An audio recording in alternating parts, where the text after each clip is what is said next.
your fate. Aquatic Wetline is your fate. Aqua Alex takes the bait.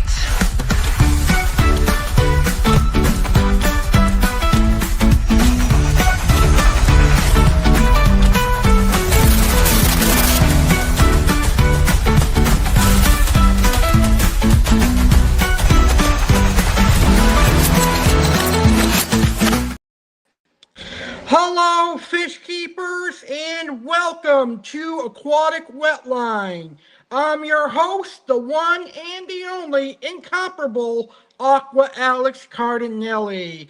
Tonight, I have a very special episode of Aquatic Wetline coming your way. Tonight, we've got a very fun episode. I'm going to do something a little bit different today. Today's going to be a show that I reminisce, a show that I go back 19 years. It is a nostalgic fish keeping live stream tonight. Tonight on Aquatic Wetline, I'm going to share all of my aquarium memories over the last 19 years. I first entered the aquarium hobby at the age of 12. And I am now 32, so that's 19 years of fish keeping. So, instead of one of my educational videos on species of fish, today we're going to have fun and we're going to take a look at my fish keeping journey over the last 19 years. I'm going to share my good aquarium memories, which are my favorites, and I'm also going to share some of the bad aquarium memories that I have had. One thing is for sure, I have definitely matured as a fish keeper over the last 19 years. So this is going to be a really, really fun show for all my viewers. You're going to get to learn more about Aqua Alex. So as always, thank you so much for tuning in. I hope you enjoy the show, and feel free to share your own aquarium memories in the comments or in the chat down below. So without further ado, let's go ahead and get this awesome show started. And I want to begin by talking about some of the species of fish that I've kept over the years that I have a really special place in my heart for, that I have a really good connection with. And most of them are freshwater fish, but I do have a few saltwater fish that I really have a great connection with. So right now, we're going to start by discussing fish species that mean something to Aqua Alex Cardinale. Up first, silver dollars, Mentinus and Mylius silver dollars. When I was growing up in the aquarium hobby, I always loved silver dollars. Regular silver dollars, spotted silver dollars, and red hooks were my all-time favorites.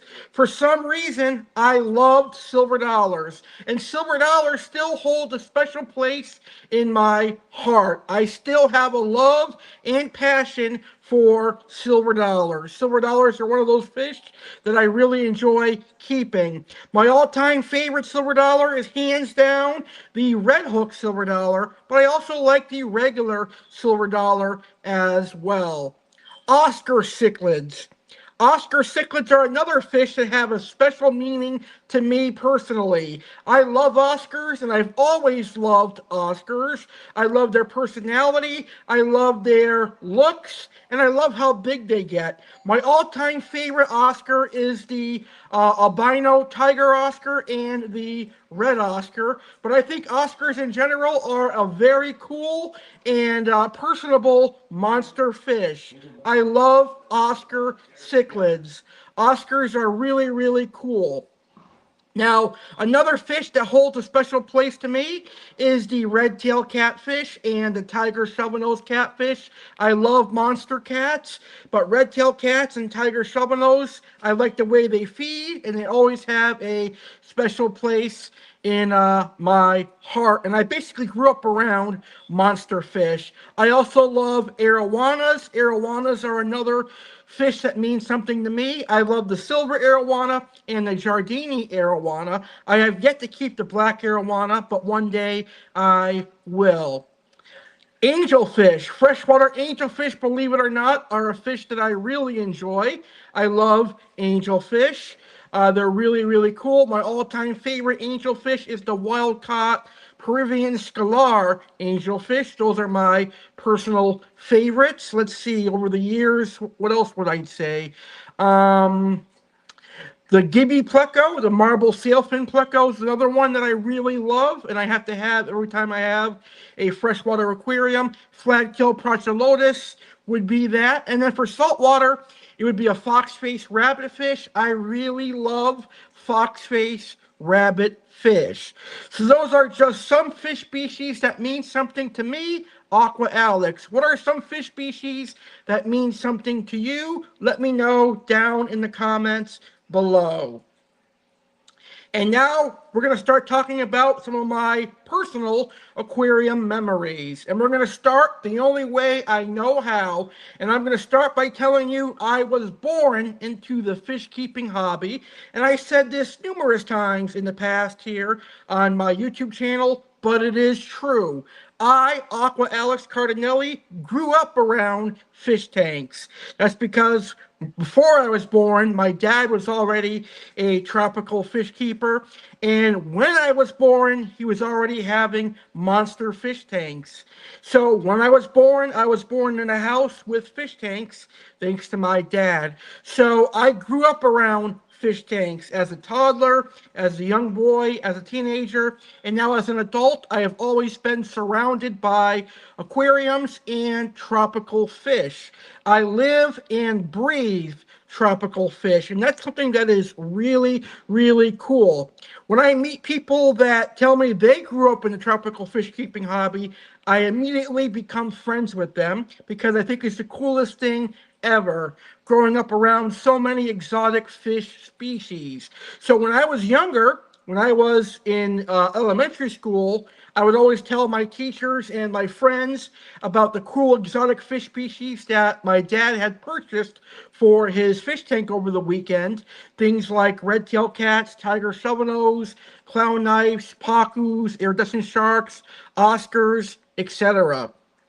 So whenever I got good grades in elementary school, I personally would get a new fish, and that was something that was very, very exciting for me personally. Now, I'm all about teaching our young ones about tropical fish, and I think it's a great way to teach the youngins responsibility by getting them an aquarium and showing them how to properly take care of fish and how to keep fish properly. It's a great way for them to enjoy the aquarium hobby, and that's why I think I have such a huge love of the aquarium hobby. Is because I've grew up around it. I've always been involved in it, and it's a great joy of mine. Now, I don't know if I wasn't around fish when I was younger that I'd have such love for it that I do now, but one thing is for sure, I definitely love the aquarium hobby because I've been around it for so long. Now, growing up, my dad had some big fish tanks and he had some big fish. That's probably where my love for monster fish comes in. But over time, he did transition from monster fish into goldfish and eventually into gouramis and other fish. So it is exciting for me to know that outside of monster fish, there are other opportunities you can explore in the aquarium hobby. Now, I basically expanded on what my dad taught me in the fish keeping hobby, and I went out on my own, and now I have my own personal aquarium hobby, which is really, really cool. Now, I've kept some fish that my dad hasn't kept yet, including saltwater and African cichlids, and that's because my love of aquariums and tropical fish continues to evolve each and every year. It's basically just like anything in life. Things are going to evolve, and you have to learn to adapt to the evolving environment. Now, I grew up in the aquarium hobby, and when I grew up in the aquarium hobby, snakeheads were legal to keep here in the United States of America. And I remember growing up around snakeheads because my dad always kept snakeheads. One good friend of mine by the name of Jeremy Leahy always tells me about snakeheads. Snakeheads are a very cool predatory fish, but unfortunately they are now illegal to keep here in the United States of America due to the irresponsible fish keepers that release them out in the wild, and they cause havoc. So now us Americans cannot keep beautiful snakeheads. But I always remember my dad getting the red line snakehead, I think it's called. And they're very cool juveniles, but they grow into big monsters, and they could potentially wipe out an aquarium with their aggression. But they are definitely a cool predatory fish that unfortunately I and every other American fish keeper will never have the opportunity to keep. So when I first got into the aquarium hobby, a long time ago. And when I first grew up in the aquarium hobby, we can have snakeheads, we can have walking catfish. Well, now, all these years later, snakeheads and walking catfish are illegal to own in the United States of America. What a shame. It would have been really cool to have a snakehead, but unfortunately, I will never have the opportunity to know what it's like to have a snakehead. All right, so now that we know that I grew up around fish and I was born into the aquarium hobby, we can get into how I actually became a fish keeper, because I don't consider myself being a fish keeper until I had my very own aquarium. When I got fish as a reward as a youngin' for good grades, it would go in my dad's aquarium. I officially became a fish keeper at age 12 or 13, which is why I'm saying I've been keeping fish for 19 years.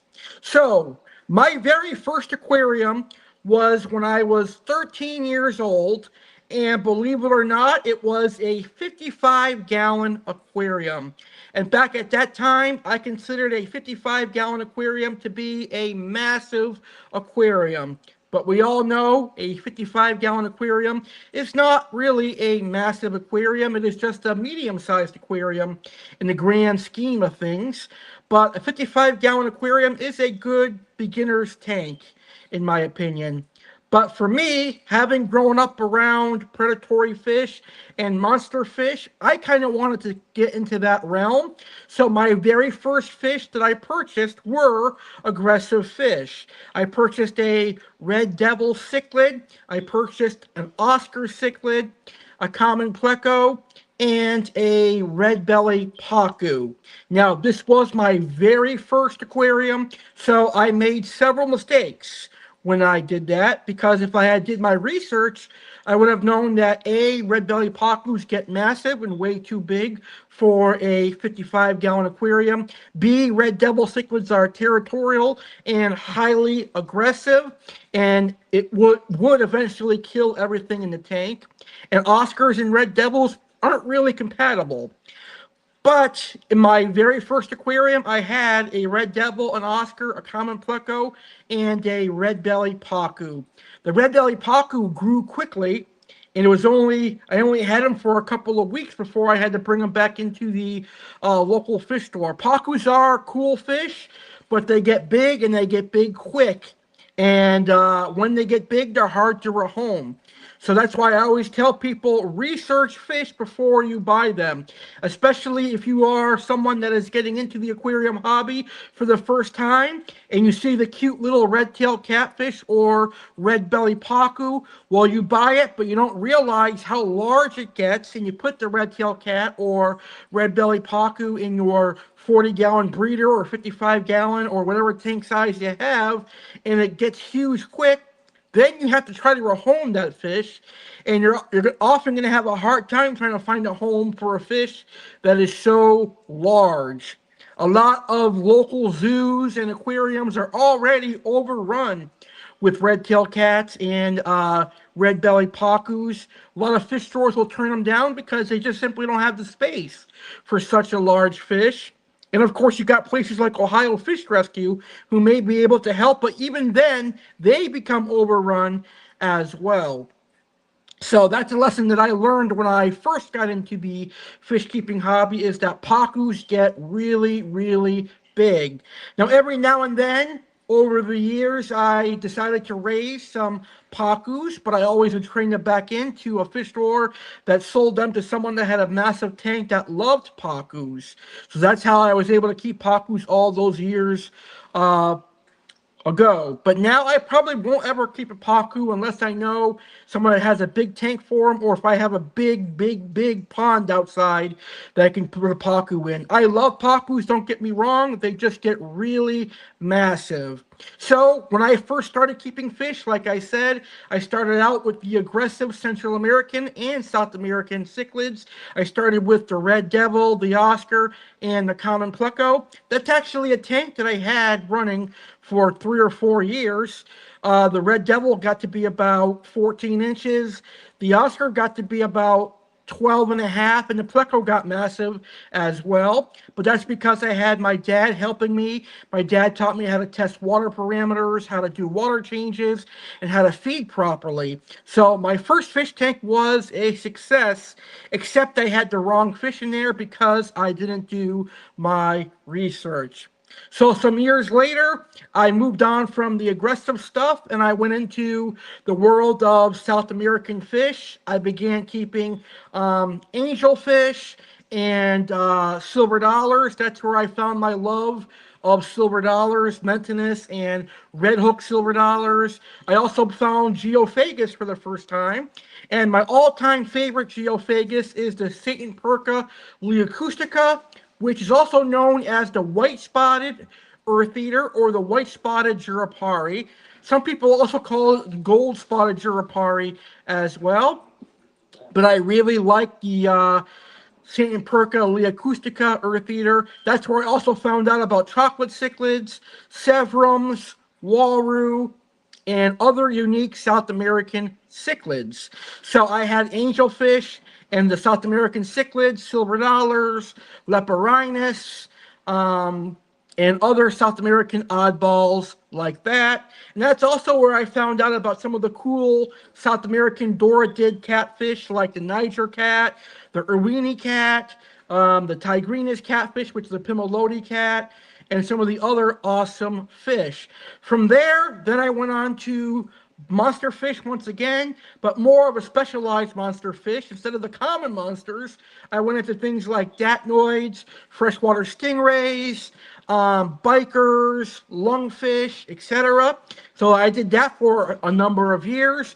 Then I went back into angelfish and eventually discus for a little while. And then in 2017, 2018, that's where I had my aquarium hobby resurgence. And I did stuff that I've never done before. But we'll talk about that a little bit later on in the show. But that's where I got my saltwater experience and my very first saltwater tank. And then I went back to freshwater for a long time.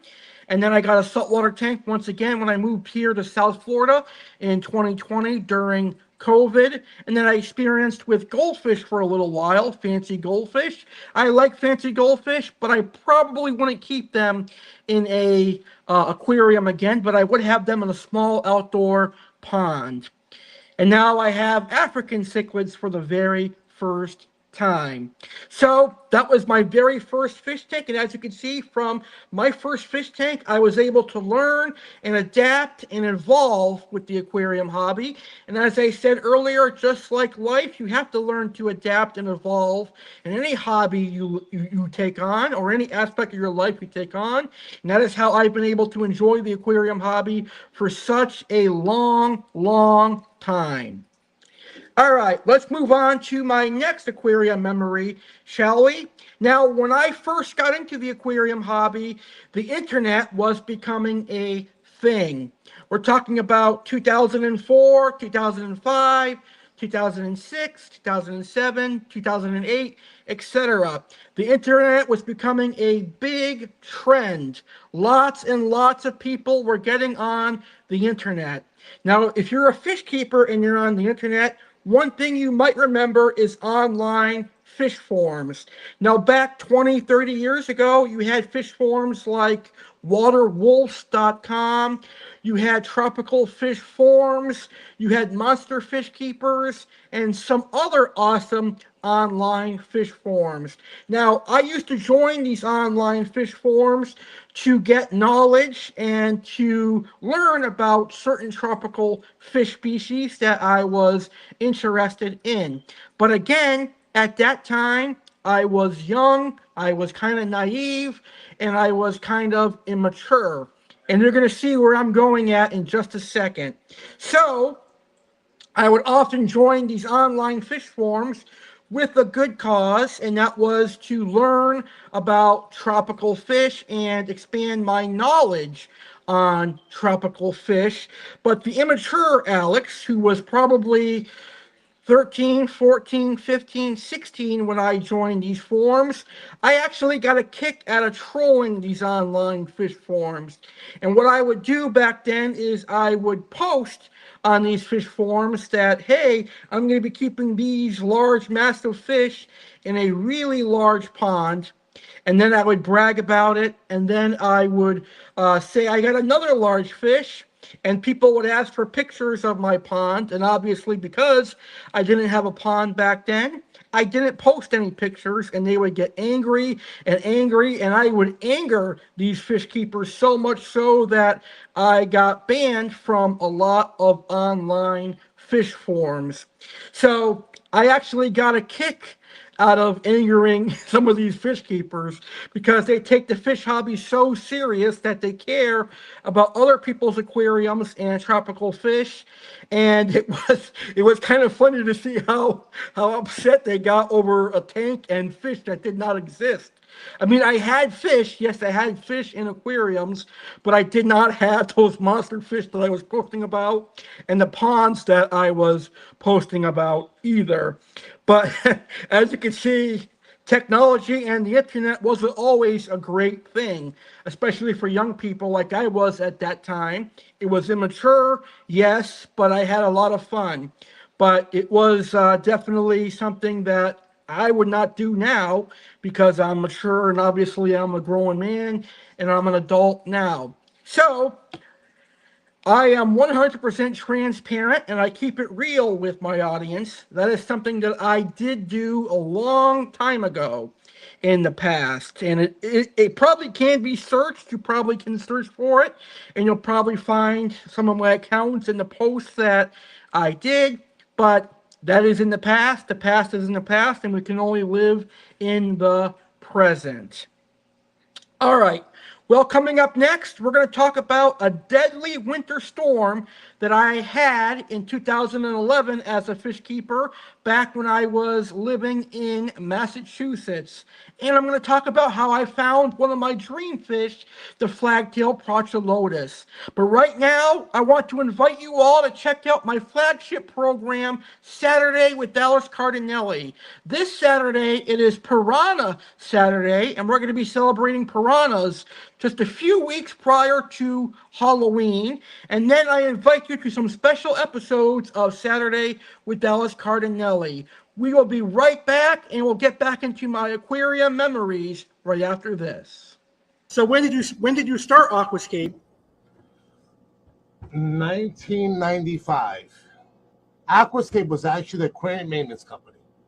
I did aquarium maintenance for a couple of years, and then I decided to go online and sell fish.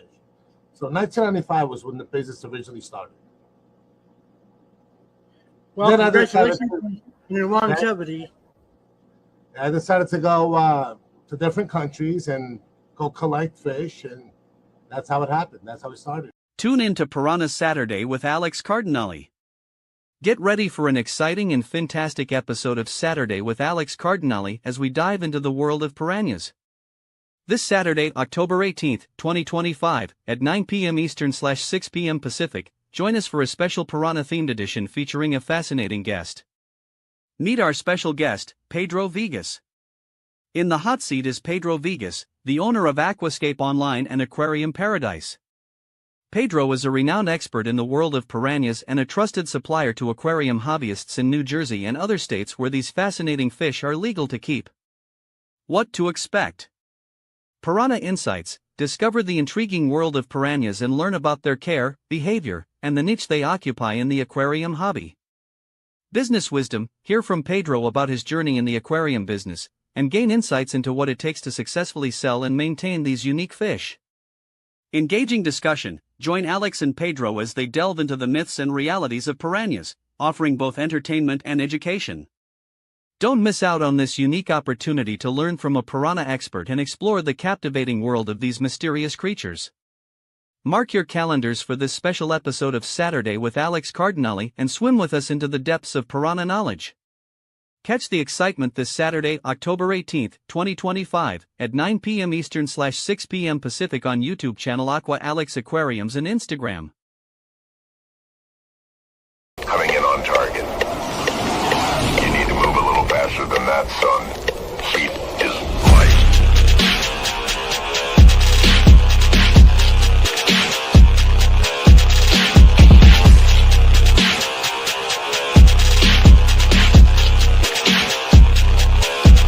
Get ready to learn about piranhas. On the next Saturday with Alex Cardinale, it's the second annual Piranha Saturday with Alex Cardinale, and it's a show dedicated to piranhas. Halloween season continues on Piranha Saturday with Alex Cardinale. Live this Saturday, October 18th, 2025, 9 p.m. Eastern, 6 p.m. Pacific. Tune in to learn about piranhas. You'll learn about awesome piranha species such as the Caribe piranha, the pariah piranha, the Garai piranha, the Spillo piranha, and the Wimple piranha. Aqua Alex's featured fish will be the elongated piranha. Plus, learn how papoose and silver dollars differ from piranhas, and are piranhas actually dangerous? In the hot seat will be owner of Aquascape Online, Pedro Villegas. And Aquascape sells piranhas, so what will Pedro have to say? Plus, Tampa Bay Buccaneers Spotlight, Week 6 review against the 49ers, and Week 7 preview against the Lions. Halloween facts, Chef Alex delicious recipes, Koi Smart, Tank Smart, and Seagrass Farms featured fish, and more. Get ready to learn about piranhas. October 18th, 9 p.m. Eastern, 6 Pacific. YouTube channel Aqua Alex Aquariums and Instagram.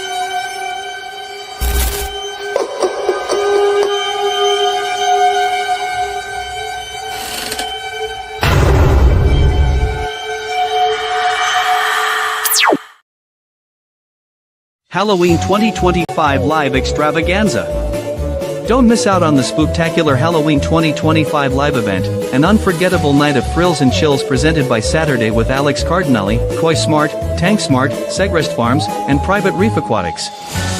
Join us for a hauntingly good time on Halloween night, Friday, October 31st, 2025, at 10 p.m. Eastern Time, 7 p.m. Pacific Time. Hosted by the Italian-American cowboy, Alex Cardinale. Prepare yourself for an evening of entertainment and enlightenment hosted by the charismatic Italian-American cowboy, Alex Cardinale. Expect special appearances from Chef Alex and Aqua Alex. Event highlights. Cowboy culture. Immerse yourself in the rich history and captivating stories of cowboys. Discover what it truly means to live as a cowboy. Animal adventures. Explore animals synonymous with cowboy culture, including cattle and horses, and learn about their fascinating roles and characteristics. Halloween fun. Get the scoop on the newest Halloween candy for 2025 and relive some delightful Halloween memories with us. Aqua Alex's fish collection. Witness the stunning variety in Aqua Alex Cardinale's personal fish collection, with a unique aquatic twist on Halloween festivities. Fish Room Tours, experience exclusive tours of fish rooms with Koi Smart and Tank Smart, showcasing their incredible aquatic setups. Comedy Corner, enjoy a series of hilarious Halloween videos that will have you laughing all night long. Watch live. Catch all the action and fun live on Halloween night at 10 p.m. Eastern Time, 7 p.m. Pacific Time on the Aqua Alex Aquarium's YouTube channel and Instagram. Join us for an unforgettable Halloween celebration filled with laughter, learning, and lively entertainment. Set your reminders and get ready for a night of tricks, treats, and terrific times. Welcome back to a special nostalgia-filled episode of Aquatic Wetline, where tonight I am sharing some of my favorite and worst fish keeping memories that I've been involved in the aquarium hobby for 19 years. So before we went on to our first commercial break and you learned about Saturday with Alex Cardinale, I talked about how I got into the aquarium hobby, my first aquarium, and online fish forums. And now we're going to talk about one of my worst memories in my 19-year aquarium journey. And this is why I'm so glad I live here in South Florida now. I no longer have to deal with freezing cold temperatures and snow. Freezing cold temperatures and snow is a fish keeper's worst nightmare, because when it's freezing cold outside and the power goes off, your fish lose the heat, and tropical fish need heat. And when that happens, you can lose fish rapidly and instantly. And that is what happened in 2011 in a blizzard in western Massachusetts. And that is going to be our next memory that I'm going to be talking about. It is the winter 2011 killer storm. And believe it or not, I believe this storm happened right around this time of year. It happened in October. It was right around Halloween of 2011 that we had a blizzard. And that just goes to show you how bipolar weather is in western Massachusetts. A blizzard in October of winter 2011. I don't remember how much snow was on the ground, but I know it was at least a foot. But it was windy as well, and the wind knocked out power. And my power was out at my personal home for at least 12 days. So almost 2 weeks we were without power because of the winter storm from 2011. And at that time, I had a basement full of exotic tropical fish. That was at a time where I had some monster tanks and I had some peaceful aquariums. At that time, I had some beautiful Indonesian datnoids. I had some American tiger datnoids, also known as silver datnoids. I had some northern Thailand tiger datnoids, or the thin bar datnoids. I had some beautiful bikers, ornate bikers, Delhaize bikers, albino and regular Senegal bikers. I had Flagtail Prochilodus. I had red hook and black bar silver dollars. I had some beautiful chocolate cichlids. Let's see what else I had in 2011. I had some royal plecos. I had, what else did I have? I had some littoral stingrays. I had some pariah. And then I had angelfish and other South American tetras and peacefuler South American cichlids. Anyway, I didn't know we were going to have a blizzard that week, and I fed my fish like normal, and then I went to visit my grandmother, and I stayed over my grandmother's house the weekend. And it was during that weekend that the blizzard of October 2011 hit Western Mass, and when it hit, it was a devastating blizzard. It knocked out power for many houses in many neighborhoods, and in my neighborhood, power was out for almost 2 weeks, 12 days exactly. So I was worried. Day one, I was worried about my fish because, like I said, I had some high-end, high-quality exotic fish. And if you've been in the aquarium hobby for any amount of time, you know that littoral stingrays, datnoids, Niger catfish, Payara, bikers, they're pretty expensive. And I was probably 17, 18 at the time. And when I was that age, I didn't have all that money to throw around, but I was able to afford those fish. So when I lost them, I was devastated, probably because I figured I'm probably not going to be able to get these fish again. But thankfully, I did years later. But it was very, very tragic. So in one way, I am very, very thankful and very fortunate that I am living in South Florida now. I don't have to worry about losing power for days or weeks because here in Florida, we don't experience blizzards or we don't experience power outages. One thing I have to give Florida credit for, when we do experience power outages, they're out right away to fix your power instantly. In Massachusetts, it takes forever to get power back on. So that's one thing I'm very grateful for and why I decided to move to Florida. Anyway, day one, when the power went out, I thought it would be turned back on by the morning. I really didn't think too much of it. And I thought the fish would be okay because most of the time, stingrays, datnoids, and the fish that I had back then would probably be okay because I kept the temperature in my basement at 78 degrees Fahrenheit. And I didn't think it would be out for as long as it would. But it was out, unfortunately. Day two, when they said the power might take a couple more days to turn on, that's when I started freaking out, and that's when I went to the house every now and then to check on the aquariums. And day two, when I went there, the fish were doing okay. There were some that were breathing at the top because of probably the cold temperatures that we're getting in. Day three and four, that's when I first started noticing some casualties. And that was very heartbreaking. The first casualties were my Motoro Stingray pair that I had, and that absolutely devastated me. And it really pissed me off that I lost my pair of Motoro Stingrays. So when I lost a pair of Motoro Stingrays, I actually didn't go back home until like day 7.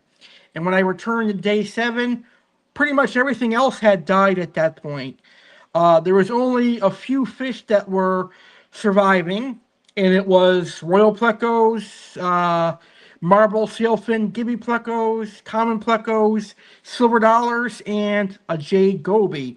And we all know that plecos are extremely hardy, silver dollars are extremely hardy, and gobies are extremely hardy, so I wasn't worried too much about that. So I ended up removing all the dead fish. I did about a 25 to 30% water change, put in fresh water, and hope for the best. There was no power still, so I couldn't turn on any filters or aerators, but I did rely on battery-operated air pumps, which is something I'm going to talk about in just a few moments. So day 9 and 10, I went back home to check to see how the fish were doing. One by one, the fancier plecos started to die off. That's where I lost my royal plecos, and eventually I lost my marble sailfin pleco. Day 11, the one day before power gets turned back on, that's when I lost my common pleco.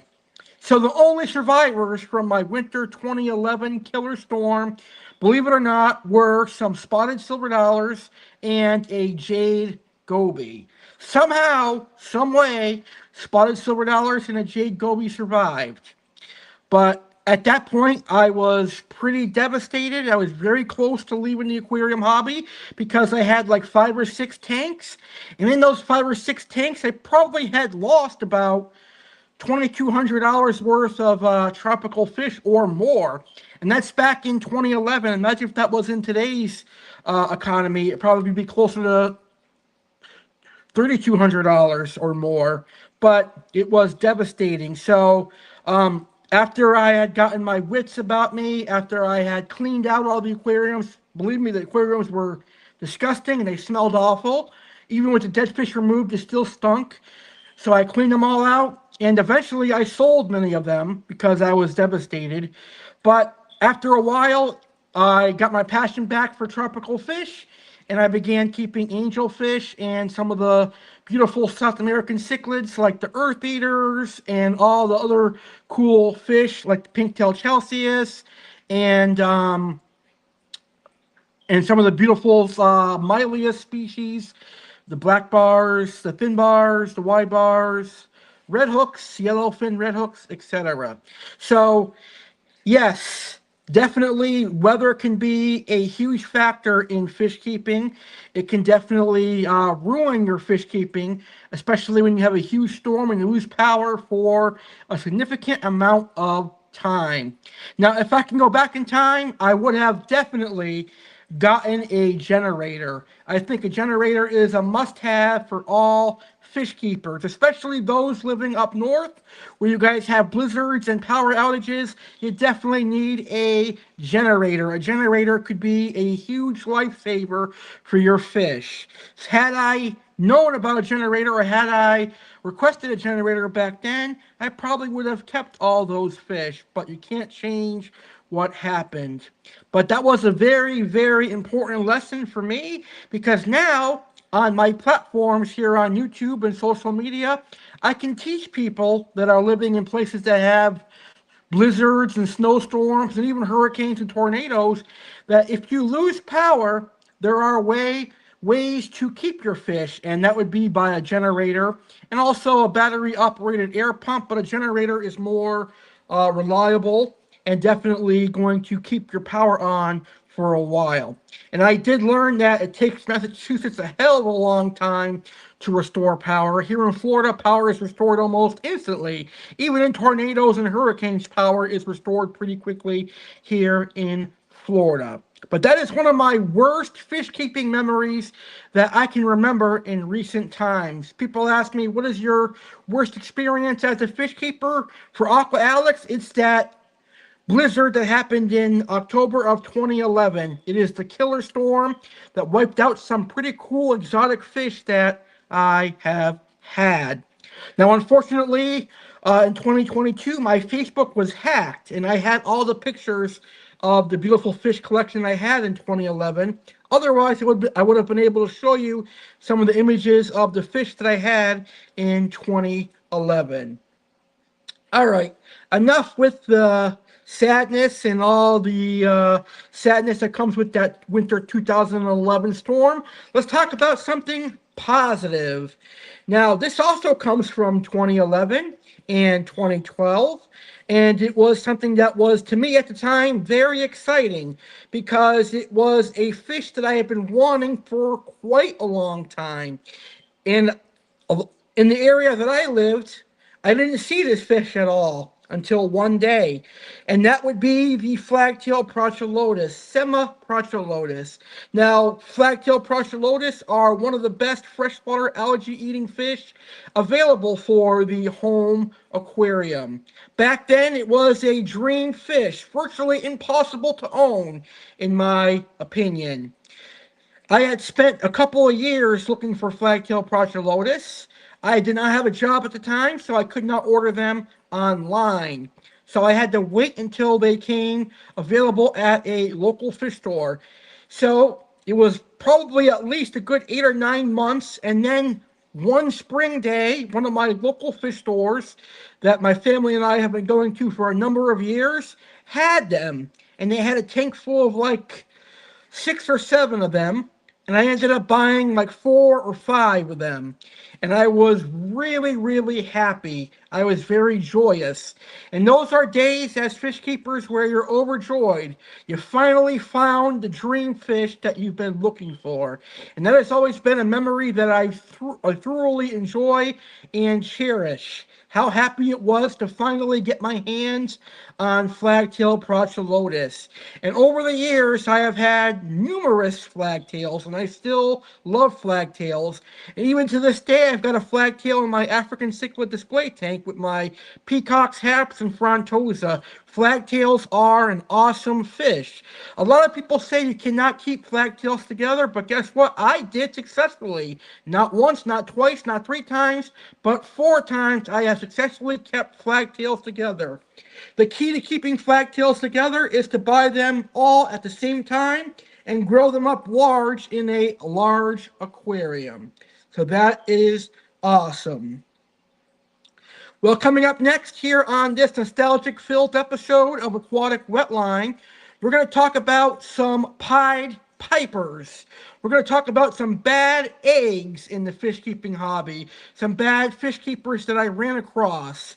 They may have had good intentions in the beginning, but their true colors showed. Learn about the time I volunteered at a drug addict's fish store, and learn about the Pied Piper coming up right after this.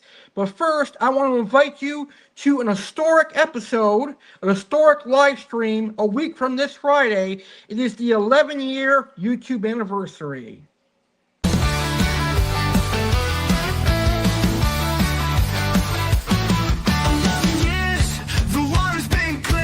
Aqua Alex, you're the pioneer.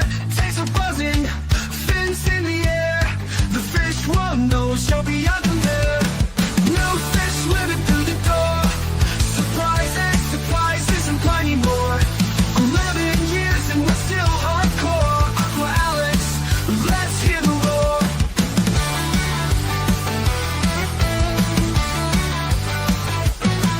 Puppies are clips, a splash parade. Your passion's a tidal wave that won't fade. Aquascape shining like neon dreams. You built a YouTube stream that gleams. Bubble by bubble, the journey grows. From little tanks to big show boats. New fish swimming through the door. Surprises, surprises, and plenty more. 11 years and we're still hardcore. Aqua Alex, let's hear the roar.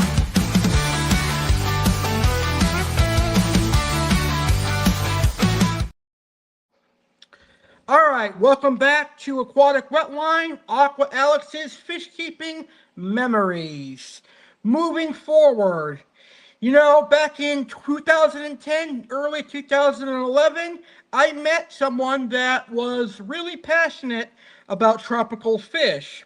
He actually was selling fish out of his basement at the time. That should have been a huge red flag for young, naive Aqua Alex, but it wasn't. I gave him the benefit of the doubt. So when I first met him, he had rare exotic fish, predatory fish, and the rare high-end freshwater tropical fish. So that's where I first met him, and then my interest grew, and obviously I kind of formed a friendship with him. And it went from there. And then eventually he did branch off and open some retail locations in my area. And the name of his fish stores were various. They were anywhere from Massive Aggression to Scales and Tails. And I can't even remember the other names he used. But he was at one point well known because not only did he sell fish in the western Massachusetts area, but he also sold fish all across the United States of America because he shipped fish throughout the United States of America. So, me being, I don't know how old I was at the time, maybe 16, 17, 18, and thinking, wow, this is so cool. I get to know a guy that owns a fish store, and he supplies fish keepers all across the United States of America. But little did I know, he was quite the shyster because he was taking money from people, and he wasn't sending them their fish, unfortunately. Gee, the things you find on the internet. But I actually thought he was a stand-up gentleman, but as I would later find out, he was anything but stand-up. Let's just say, honestly. But anyway, because I thought he was a good person and I thought I'd be a great friend because I didn't have anything else going on at the time except high school, I decided to volunteer at one of his fish stores. I think it was in Palmer, Massachusetts at the time. And I began working for Massive Aggression. And we really didn't have any sort of agreement on payment, but he did say that he would pay me cash, cold, hard cash for volunteering. So obviously I took that to heart and I expected cash. So basically I worked for him as a volunteer. I cleaned aquariums, I bagged tropical fish, and I helped customers while he would go on his long-ass lunch breaks. He'd literally have like 2-hour lunch breaks, which is fine because he was the owner of the establishment. But when I wanted a lunch break, I don't think I really got much of a lunch break. In fact, he offered me a can of Chef Boyardee raviolis, which are absolutely disgusting. Especially as an Italian person that likes to cook pasta, raviolis from Chef Boyardee are absolutely disgusting. So, long story short, I basically did a lot of work, a lot of labor, and helping customers and got pretty much nothing at the end. It wasn't until my parents had to go in and speak with him that he actually gave me some money, which I don't think was much at all. I think it was like $40 or $50 at most. But that is how I actually got some of my experience in the fish keeping hobby. That is where I learned about some of the exotic South American fish, because he did import fish from Peru, Brazil, Colombia, and Venezuela. That is where I met some of the cool catfish species like the Hacer oriensis, the Brocius. That's where I saw Payara, electric eels, stingrays, etc. So for that, I am extremely grateful. That was something that is very cool. But again, he did take advantage of a 16, 17, 18-year-old young, naive kid who was interested in fish, promising me money and fish, and really, I really didn't get anything out of it. But he was kind of an asshole, to say the least. And I've done an episode on this very topic in the past, a couple of years ago. And like I said, I don't dwell on the past. I live in the present, the now. But this is a memory that I feel that I should talk about on this episode, because it's a learning lesson for me. Never trust anybody. If it's too good to be true, it usually is. And unfortunately, the owner of these fish stores failed not once, not twice, but 3 times. And that's because he was a junkie, a drug addict, unfortunately. And he wasn't actually the nicest guy either. He was kind of a douchebag and kind of snotty. But in the end, they say karma comes around and karma bites you in the ass. And he got what he deserved. Failing once, twice, 3 times he failed. And I've heard that he's back to his old ways, doing horrible things, including beating up old men and stealing their coats, which is which is horrible. And not just that they're old men, they're old homeless men on top of that. So that is very, very sad. But long story short, it's a lesson learned. All right, moving on. We're going to move on to the Pied Piper now. This is another fish keeper winner, I tell you. But this guy actually lived in New Hampshire, and I forgot how I met him. It probably was an online fish forum or some sort of social media website at the time. Anyway, I often did fish trades with this gentleman. And when I was looking to rehome fish at the time, I would contact him and see if he wanted them. And then he'd offer me fish that he wanted to rehome, and we would do trades. And it was smooth sailing for a while. It was smooth sailing for a couple of years.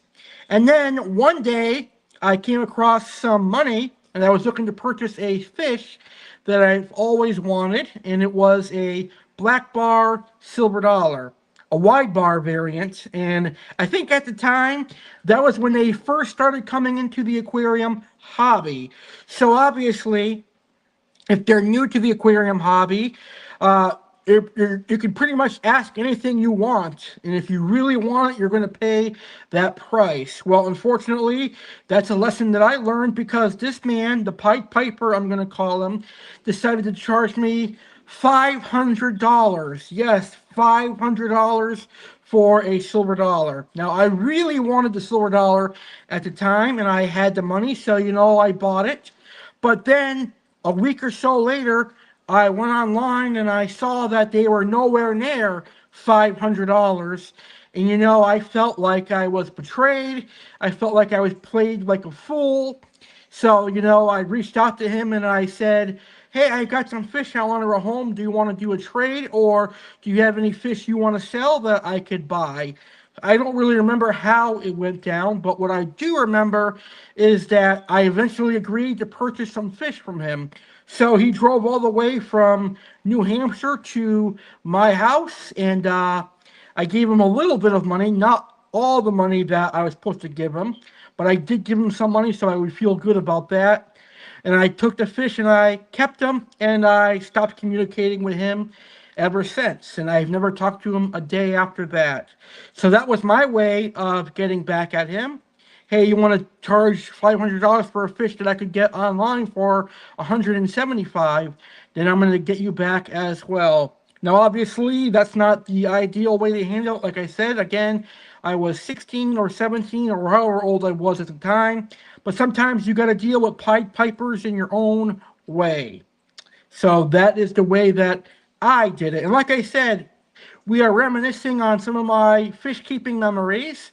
And this is a show where I'm going to be upfront with all of you, my wonderful audience.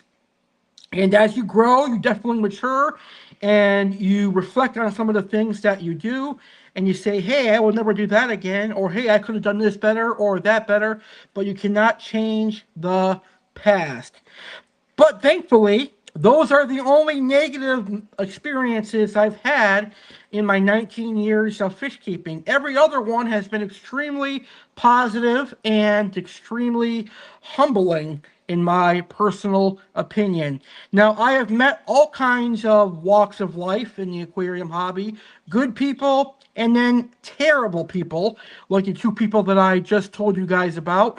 But there are so many awesome people that I have met and have become good friends with. And that is something that I am really happy about in the aquarium hobby. All right, we're going to take another quick break.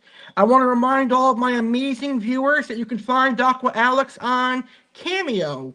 And on Cameo, I can make customized videos for you, whether it be a birthday greeting or a video for someone's special occasion, or even a personalized fish species profile or a tour of the two fish stores that I work at.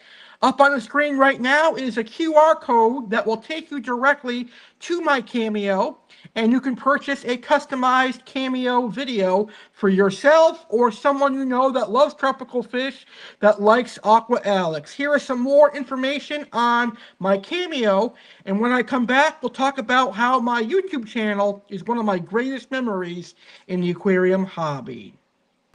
Hey everyone, Aqua Alex Cardinelli here. I'm excited to tell you that I am officially on Cameo. Are you a fan of Aquatic Wetline? Are you a fan of Aqua Alex Cardinelli?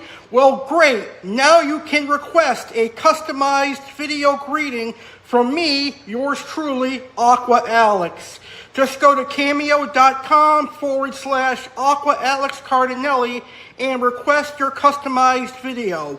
I could do birthday greetings, I could do special occasion greetings, I could even do a fish store tour of Koi Smart and Tank Smart for you. I could do species profile videos, whatever video your heart desires, I could do. Just go to cameo.com/Aqua Alex Cardinelli and let me help you live your aquarium dream. All right, so let's get to our next aquarium memory. I believe this is our next one. Let's see. All right, so in 2013, I created this YouTube channel. And when I created this YouTube channel, it was simply a means for me to show off my personal aquariums. And I did that for a number of years. And it was really, really positive. A lot of you loved my content. You loved my aquarium videos. And then I started doing informal videos talking about different species of tropical fish and educating you on fish, which was really fun for me because that is something that I've always wanted to do. And then in 2021, I decided to turn this into my video podcast.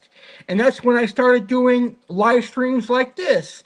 And it has been extremely wonderful.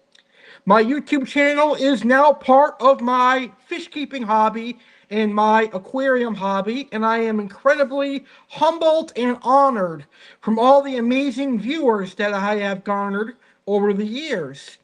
We'll be celebrating 11 years together 1 week from this Friday, and I can tell you I've got some of the best audience members ever. I made friends with some of my viewers, which is great, and I consider all of you to be part of the Aqua Alex army. One thing that is incredibly humbling to me is if you go on Google and do a search, Aqua Alex Cardinale, an AI automated message will pop up and it'll mention everything about my YouTube channel and who I am as a person. That is just incredible. That means a lot to me. That means people outside of myself are speaking about my content and they're sharing it on websites that I can't find, but Google can find. So that is awesome.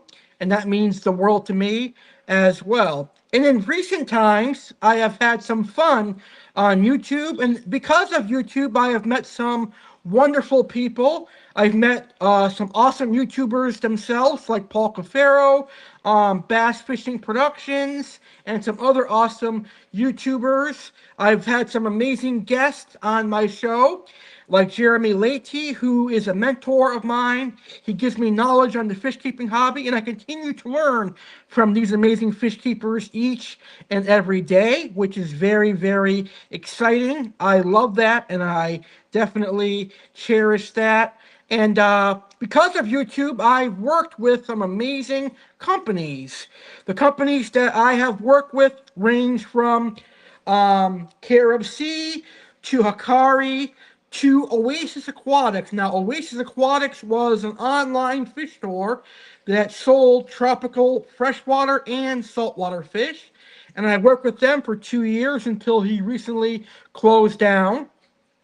But now I am working with Koi Smart and Tank Smart as an employee. And we're going to talk about that in just a few minutes here on this episode of Aquatic Wetline. So my YouTube channel is a huge part of my 19 years in the fish keeping hobby, because obviously right now we're doing a show on my YouTube channel. But as much as I have achieved and succeeded on my YouTube channel, you guys give back to me tenfold, and I love my audience members. Now, I may not be the biggest YouTube channel out there. I might not be as big as a Paul Cafaro or a Waru Joey, but one thing that separates me from the others is that I actually value and cherish my audience. I will react and reply to your comments. I will answer your questions, and I will interact with you on my live streams. And that is actually something that I really love doing. I love being able to answer your questions, read your comments, and basically interact with you, because I am very much a social person, which is very, very awesome.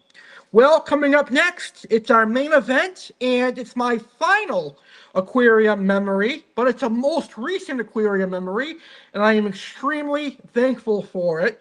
But right now, we're going to go ahead and hear a word from Koi Smart and Tank Smart. And when I come back, we'll talk about my final aquarium memory.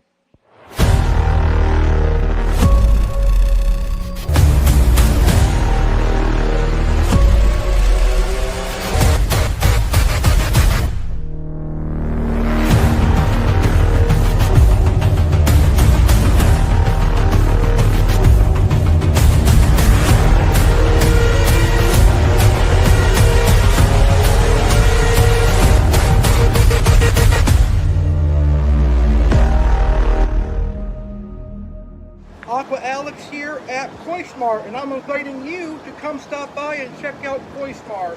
We have some amazing koi. We have both domestic and imported koi. We also have fancy goldfish, and we also have pond supplies.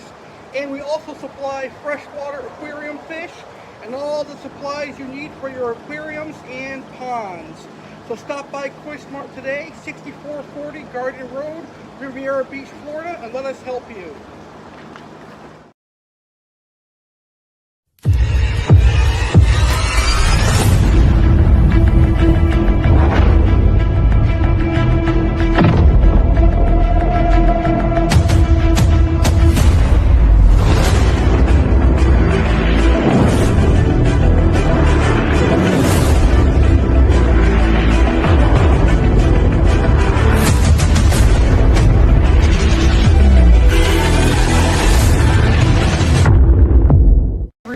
Aqua Alex, the fish guy here at Tank Smart, and I'm inviting you to check out Tank Smart Aquariums located here in Lake Worth, Florida. One of the reasons I'm inviting you to check us out is because we have aquarium supplies, freshwater and saltwater fish. So let us help you enjoy the aquarium hobby by providing you with excellent aquarium supplies, saltwater and freshwater livestock. We can special order any fish you are looking for. And soon to come here at Tank Smart, we're going to have koi and goldfish and pond supplies for all you pond maniacs out there. So check us out, Tank Smart Aquariums, located in Lake Worth, Florida, 6680 Lantana Road, Lake Worth, Florida. Stop by and visit Tank Smart Aquariums and let us help you live your aquarium dreams. Alright, right now we're going to talk about my final fish keeping memory, and this is in recent times. This actually happened in late April of this year. Because of my YouTube channel, I was able to land my dream job. And my dream job was always to work at a tropical fish store. Well, I, yours truly, Aqua Alex Cardinelli, get to live that dream every day currently, because I am the fish guy and social media guru at Tank Smart Aquariums located in Lake Worth, Florida, and Koi Smart Pond Supply located in West Palm Beach, Florida. So basically at Koi Smart, I am one of the fish guys. I help manage and help run the Aqua Box with my coworker Peanut, and basically I help customer service, and I also do social media stuff for Koi Smart and Tank Smart, whereas at Tank Smart, I'm basically the fish guy because I work with a great coworker by the name of Frankie, and I give fish advice to fish keepers, and I help sell fish at Tank Smart. Now, I have been working at Koi Smart and Tank Smart for almost 6 months. As a matter of fact, October 28th will mark my 6th month working at Koi Smart and Tank Smart, and I gotta say it's the best job that I have ever had, and I am extremely grateful that I have the opportunity to be a fish store employee, and it really, really is fun. And it is because of my YouTube channel and my experience in the aquarium hobby that I have my dream job. Well, fish keepers, I hope you enjoyed this nostalgic-filled episode of Aquatic Wetline. I had a great time sharing my fish keeping memories with all of you. I hope you guys enjoyed this episode. If you did enjoy the episode, please smash that like button and share this episode on social media.